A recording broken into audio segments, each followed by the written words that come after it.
కొందరిని ఆయన ప్రవక్తలుగాను, కొందరిని నాజీరులుగాను ఆయన ఏర్పరుస్తూ ఉన్నాడు. కాబట్టి ఆయన పిలుపుకు లోబడే కాలం ఇది. లేనట్లయితే దేవుని యొక్క ఉగ్రత అనేది రాబోతున్నది.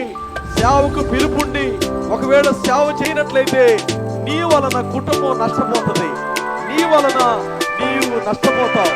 నీవు చేయవలసిన దాన్ని అది ఏది కూడా అచ్చి రాదు, కలిసి రాదు, ఏది కూడా నీ సమృద్ధిలోనికి వెళ్ళలేదు. దేవుని సేవకిన ఒకవేళ మీలో ఎవరినైనా దేవుడు పిలిచినట్లయితే తక్షణమే అప్పగించుకోండి, దేవుని కొరకు సమర్పించుకోండి. ఒకవేళ వివాహం లేకుండా ఉండాలి, అమ్మగారి లాగా ఉండాలి, లేకపోతే ఇదిగో బ్రదర్ లాగా ఉండాలి, ఇటువంటి సేవలాగా మేము ఉండాలి అని ఎవరైనా మీకు తలంపు వచ్చినట్లయితే నిలిచి ఉండండి, కనిపెట్టండి. ఇది శ్రేష్టమైనటువంటి సేవ. దేవుని బిడ్డలారా, స్వార్థంతో చేసేటువంటి సేవ కాదు. శరీర